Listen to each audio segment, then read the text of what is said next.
Aloha there, and welcome back to the Victorian era where I'm trying to finish off this article because there's all this lot here. But anywho, I'm going to just chip it down all the way from the beginning.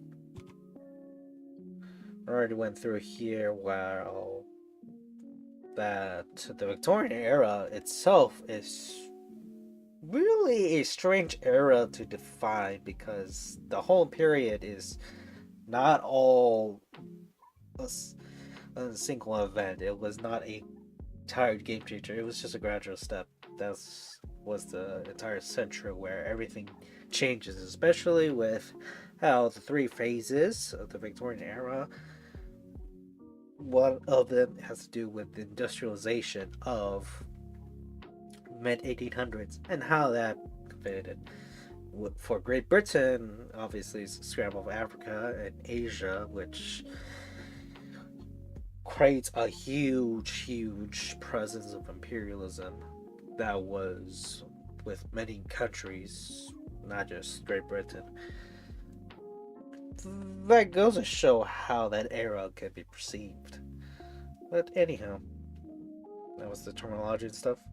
Now let's go with political and diplomatic history. Early in 1832, after much political agitation, the Reform Act was passed on the third attempt. The act abolished many borough seats and created others in their place, as well as expanding the franchise in England and Wales. A Scottish Reform Act and Irish Reform Act were passed separately. Minor reforms followed in 1835 and 1836. On June 1837, Victoria became Queen of the United Kingdom on the death of her uncle William IV. Just weeks after reaching the age of 18, her government was led by the Whig Prime Minister Lord Melbourne, to whom she was close. But within 2 years, he had resigned, and Tory politician Sir Robert Peel attempted to form a new ministry. This involves with the political history around Victoria's reign.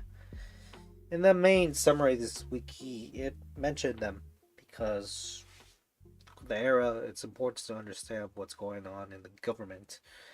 After all, Victoria was not an absolute monarch. She was important to the monarchy still, and to the empire.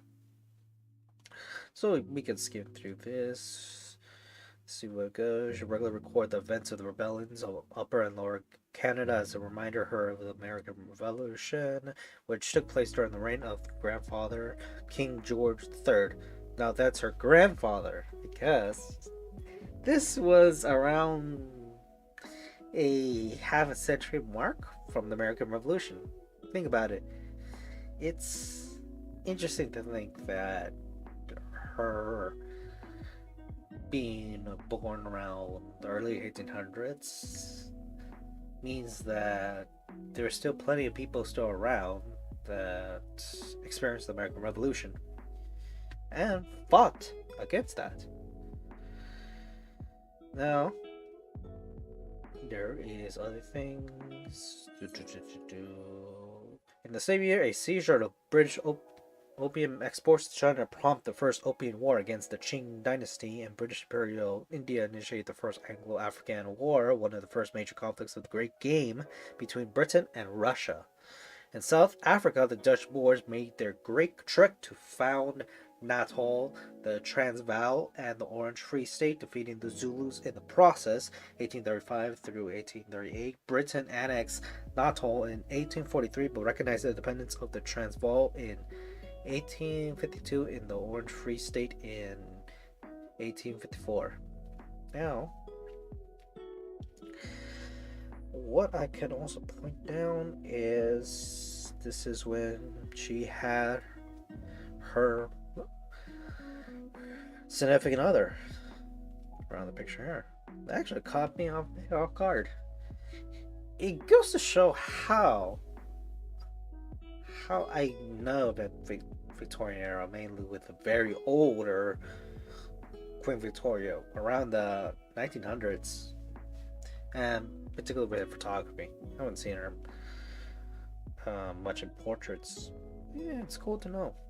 In 1840, Queen Victoria married the German cousin Prince Albert of Saxe-Coburg-Salzfeld. It proved a passionate marriage whose children were much sought after by royal families across Europe. As astute diplomat, the Queen was only too willing to arrange such marriages. Indeed, she became the grandmother of Europe thanks to the 9 children she had with Prince Albert in just 16 years, despite suffering from postnatal depression and her dislike of childbirth. Hmm. And yeah, he was there. I thought this was a little bit after around his death. But yeah, grandmother of Europe, especially with the family uh, cousins that were in Britain, Germany, and Russia. Later, just started the First World War. Fortunately, she carried the gene for hemophilia, which affected 10 of her male descendants, one of whom was the heir apparent of Tsar Nicholas II, which is something that is related to Rasputin, because Rasputin was able to cure one of their sons who had that disease. And yeah.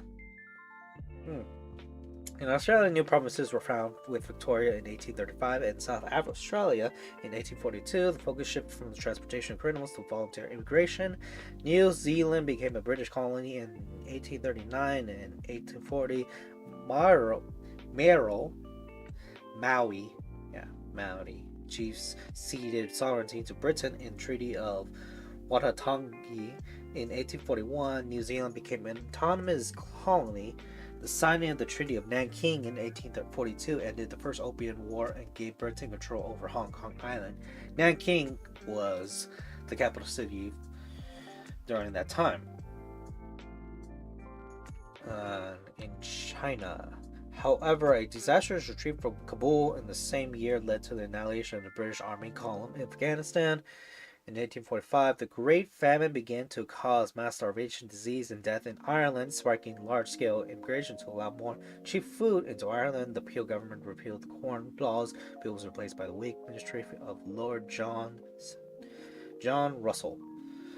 Alrighty, and then we'll get to Britain fought alongside the France in the Crimean War against Russia. The goal was to ensure Russia could not benefit from the decline status of the Ottoman Empire. A strategic consideration known as the Eastern Question, the conflict marked a rare breach in the Pax Britannica, the period of relative peace, 1815 through 1914, that existed among the great powers of the time.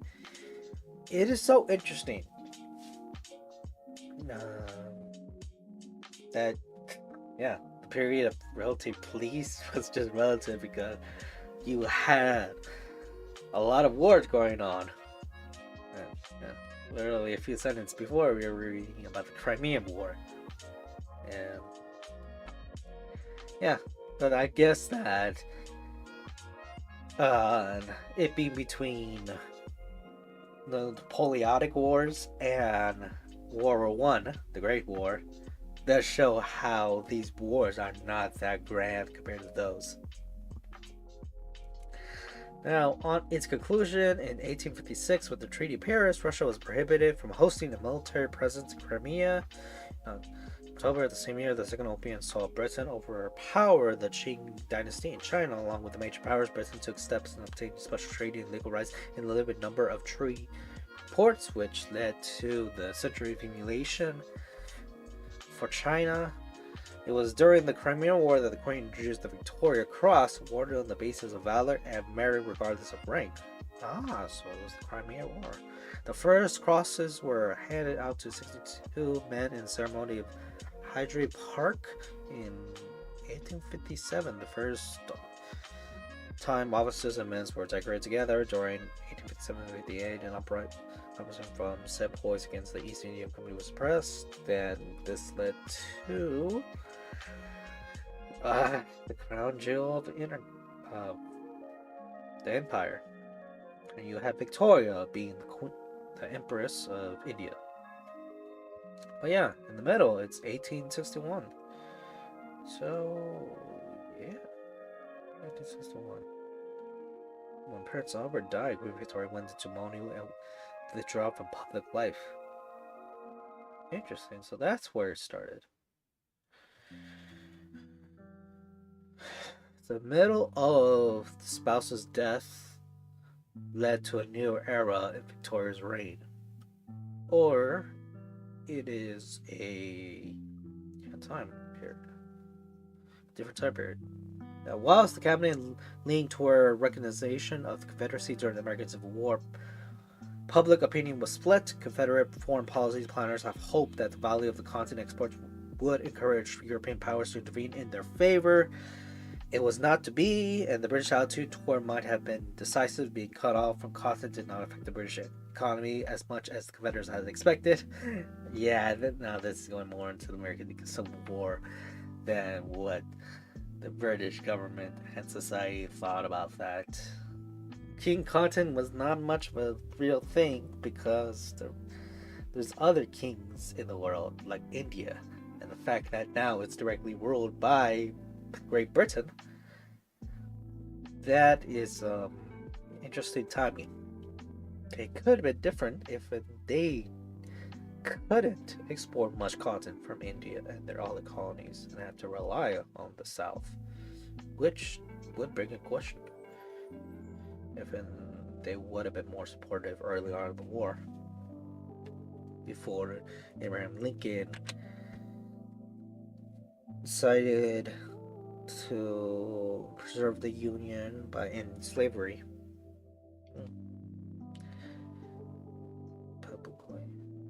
Publicly. A considerable supply was available to Great Britain when the American Civil War erupted, and she was able to turn to India and Egypt as alternatives when that ran out. Oh yeah, see, it's right there. In the end, the government decided to remain neutral upon realizing the war with the United States would be highly dangerous for the country, provided much of Britain's food supply, especially wheat, and its navy could sunk much of the merchant fleet. U.S. Ambassador to Britain, Charles Francis Adams, Sr. succeeded in resolving thorny problems that had been driven to two powers into war, but once it was clear that the United States had the upper hand on the battlefield, the possibility of the Anglo-American War vanished. Maybe you could point that, but then again, trying to talk with both American ambassadors from the Confederacy and the Union, there is bias with that. Her diary entries suggested the Queen had contemplated the possibility of a union of her North American colonies as early as February 1865. She wrote, "We must struggle for it, and far best it would be let it go as an independent kingdom under an English prince." She also mentioned how her late husband, Prince Albert, has hoped that one day their sons will rule over the British colonies. In February 1867, the Queen received a copy of the British North American Act, also known as Constitution Act 1867. A fortnight later, she hosted delegates coming to discuss the question of confederation under the name of Canada, including the future Prime Minister John A. Macdonald. On 29th March 1867, the Queen granted royal assent to the act, which was to have become effect on 1st July 1867, allowing the delegates time to return home for the celebrations. Okay, this is more with independence or the Commonwealth status of Canada. In fact, the Queen maintained strong ties with Canada. Victoria in British Columbia and Victoria County in Nova Scotia was named after her. Regina in Saskatchewan in her honor. Prince Edward Island, her father. Regina in Saskatchewan in her honor. Prince Edward Island, her father, and Alberta, her daughter. Her birthday, Victoria Day, is an official public holiday in Canada. Okay. I got confused with the sentences because it just felt like there should be a comma here. Alberta, her daughter. In addition, her daughter Prince Louis was Chantilly of Rideau Hall from 1878 to 1883, and her son, the Duke of Connaught, served as Governor General of Canada between 1911 and 1916. In 1867, the Second Reform Act was passed, expanding the franchise. Then, yeah, we'll get here. The French Third Republic was founded. Britain was predominantly the Treaty of Berlin. Independent states of Romania, Siberia, and Montenegro. Yeah, I can't even pronounce things today. Romania, Siberia. I got myself again. Montenegro, Siberia, and Romania. No, I got that wrong. Romania, Serbia, and Montenegro. Montenegro. Okay, got it. Montenegro, Serbia, and Romania. Finally. Oh, look at this big old map of the British Empire. Ooh, this is late. So, this is late. Key leaders include conservatives Benjamin Joseph and Robert Gustave Cecil and Third Mascaron, Salisbury and liberals William Edward Gladstone and the earlier Rosebery and William Harcourt.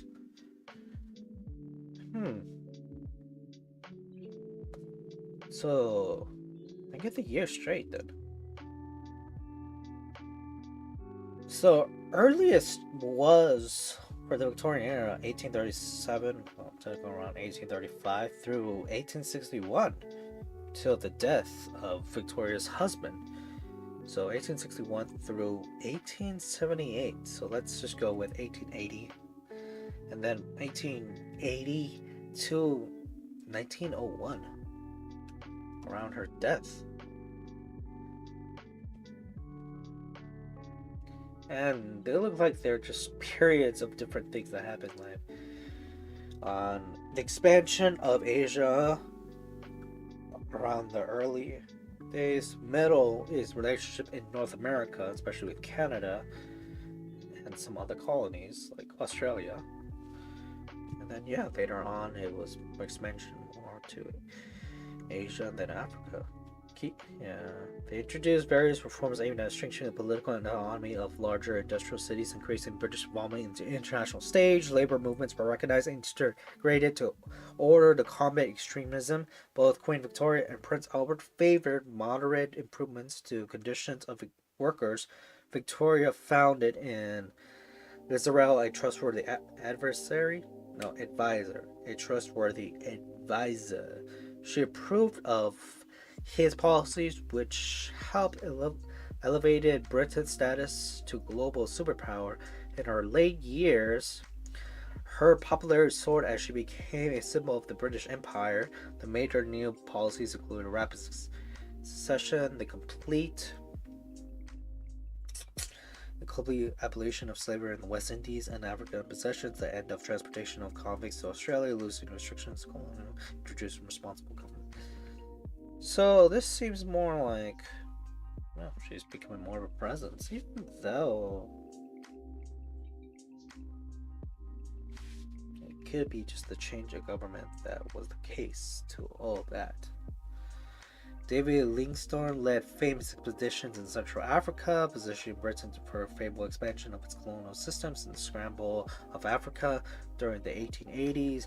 There were numerous revolts and violent conflicts in the British Empire, but there were no wars within other major nations. In South Africa, tensions escalated, especially with the discovery of gold, the result of the First World War in 1880 and 1881, and intensely better Second World War in 1899 through 1902. The British finally prevailed, lost prestige at home and abroad. Because you have a bunch of settlers who were combating and really dealing some pain to the British military. After weeks of illness, Queen Victoria died in 22nd January 1901 in her bedside with her son Hugh Edward VII and grandson Kaiser Wilhelm II.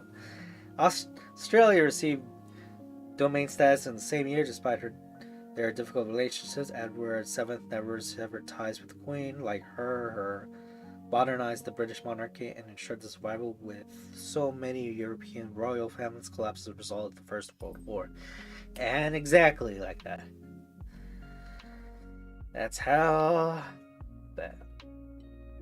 that crumbles because of the issues that arise. But then it comes with a new player like the United States and its own imperialist ambitions. The Spanish American War. And then there's also other things that are in sight. What I'm looking down here is, yeah, it looks like a series of different administrations with how Victoria handled things in the public eye, along with some important wars that really shaped this. The thing I'm just having some reservation is that it seems odd that earlier there was a lot of warfare happening around the world. There was starting to be a lot of expansion in Asia, which later in the middle part here is in Asia, and then later on this, when you have the scrambled Africa, they define the Victorian era. But for the Crimean War, that was a way big event that seemingly didn't talk much. But then again, it didn't even talk much about the industrial and Gilded Age, so... Okay, let's see if there's any more. Society and culture, common culture. The rise of the middle class during the era have a permanent effect on the character. The historian Robert E.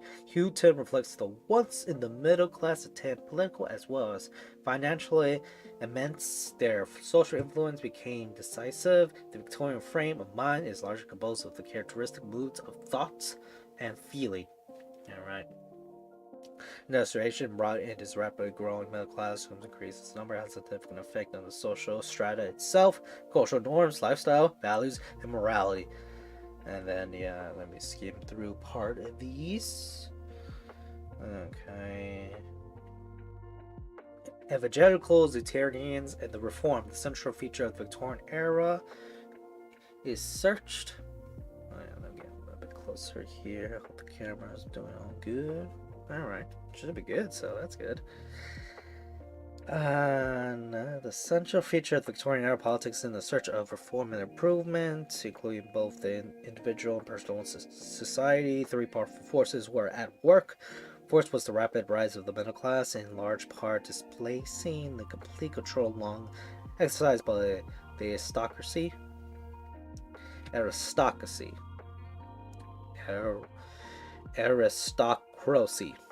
Alright, that should be good. And yeah, again, we have on with other things that go on around. The third effect came with the liberalism of philosophical utilitarians, led by the intellectual Jeremy Bentham, 1748 to 1832. He's seen a lot of things in his life. He actually experienced part of the 7 Years' War. And his son, John Stuart Mill, 1806 through 1873.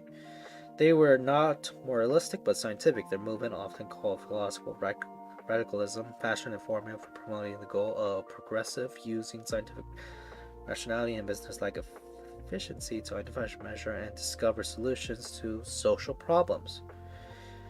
Social reforms focus on ending slavery, removing the slavery-like burdens on women and children, and reforming the police to prevent crime rather than emphasizing the very harsh punishment of criminals. And dealing with all of this. And the long-term effect of the reform movements were to tightly link the nonconformist element with the Liberal Party, so politically. The centers gave significant support to more realistic issues such as temperance and Sabbath enforcement. The nonconformist concise was repeatedly called upon by the Gladstone for support for its more realistic foreign policy. And then, yeah, so on. Religion was the battleground during the era, with the nonconformists fighting bitterly against the established statute of the Church of England, especially regarding education and access to university and public office. Penalties on Roman Catholics were mostly removed. The Vatican restored the English Catholic bishops in 1850, and numbers grew through conservations, immigrations from Ireland. Okay, so that's when they started getting more, no, more acceptance, more tolerance in English society in official capacity. The Oxford movement was also occurring around this time. And then we go through here. During the mid-19th century, there was two distinct religious mentalities among British academias. The North British School was religious, conservative, commercially engaged, thanks to influence of Presbyterianism and Calvinism. Northern English and Scottish researchers played a key role to the development of thermodynamics, which was motivated by the desire to design even more efficient engines. By contrast, in the South, mentalities of angelism, agnosticism, and even atheism were more common. Academics such as the biologist Thomas Huxley promoted scientific naturalism.